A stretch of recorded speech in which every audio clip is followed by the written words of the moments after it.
தமிழகத்தில் இருக்கின்ற ஊழல் நிறைந்த சட்டம் ஒழுங்கை காப்பாற்ற வக்கில்லாத ஒரு அரசாங்கம்.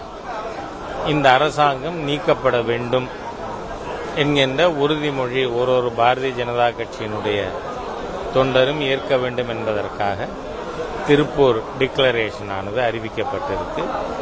இது காலத்தின் கட்டாயம்.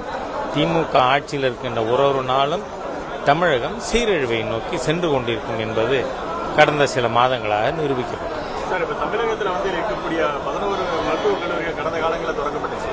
அது அவங்க திமுக ஆட்சியில் போடப்பட்ட ஆரம்ப புள்ளி அவங்க எடுத்தாங்க, அதை பயன்படுத்தி தான் இவங்க ஓபன் பண்ணாங்க.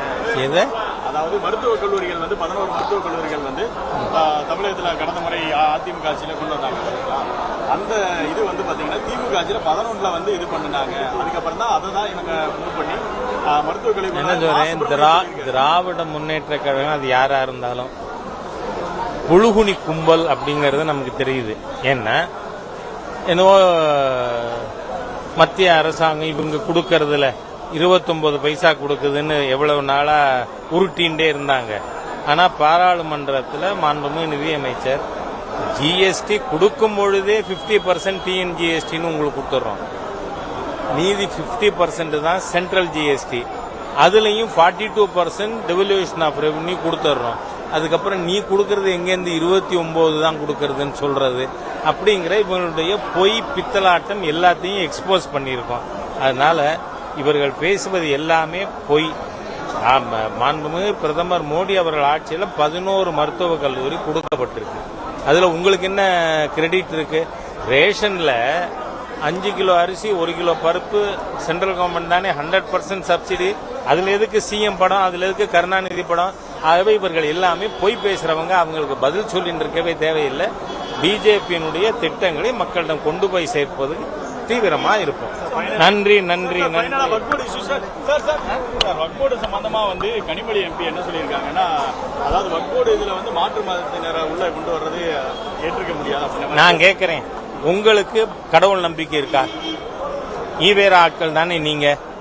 உங்க கடவுள் நம்பிக்கை இல்லாத திராவிடியன் ஸ்டாக்கு கோயில எப்படி போலாம் கேட்கிறேன். நான் கோயில் எப்படி வச்சுக்கலாம்? கோவில்ல திகாக்காரன் திமுக காரன் மந்திரி சபையில் இருக்கிறவங்க ஈவேரா தான் எங்களுக்கு தந்தைன்னு சொல்றவங்க இருக்கலாம்னா வேற எந்த மதத்திலும் யார் வேணா தலையிடலாம். அதனால ஃபர்ஸ்ட் குவிட்டுங்கிறேன். கோவிலை விட்டு வெளியில போங்க. நீங்கள் இறை நம்பிக்கை இல்லாதவர்கள், இந்து விரோதிகள், அதனால வெளில போங்க. அதை வச்சு என்ன பேசுறதுக்கு இருக்கு? அது மாத்திரம் இல்லை. இந்த திருச்செந்துறை இதுல வந்தவன் ஹெச் ராஜா.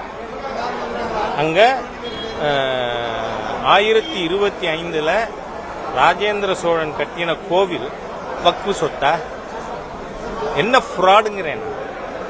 அதே மாதிரியா ராணிப்பேட்டை மாவட்டத்தில் வேப்பூர்ல 1933 நீதிமன்ற தீர்ப்பின் மூலமாக வன்னியர் குடும்பங்களுக்கு போன சொத்தை வக்ஃபு சொத்துன்னு அபகரிக்க முடியுமா?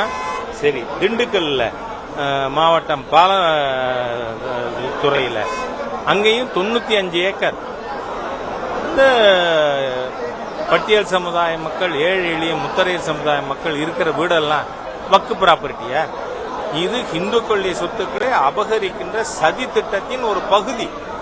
அதனால மத்திய அரசாங்கம் சரியான முறையில், அது மாத்திரம் இல்லை, எப்படி அறநிலைத்துறை சொத்துக்களை வருமானத்தை இந்த திராவிடியன் ஸ்டாக் ஈவேரா பக்தர்கள் சூறையாடி கொண்டிருக்கிறார்களோ அது போல இன்னைக்கு வக்ஃபுக்கு இருக்கிற சொத்தினுடைய மதிப்பு 12 லட்சம் கோடி. ஆனா வக்ஃப் ப்ராப்பர்ட்டியில் அவங்க காட்டுற ரெவன்யூ எவ்வளவு? 200 கோடி. ஆகவே முஸ்லிம் சமுதாய மக்களை இவர்கள் சுரண்டி சாப்பிடுகின்ற ஒரு அமைப்பாக வச்சிருக்காங்க. ஆகவே அதுல இந்த நம்ம அமெண்ட்மெண்ட்ஸ் கொண்டு வந்திருக்கோம். இதை எதிர்ப்பவர்கள் முஸ்லிம் ஏழை எளிய மக்களின் விரோதிகள் என்பது எந்தவித சந்தேகமும் இல்லாத விஷயம். தேங்க்யூ.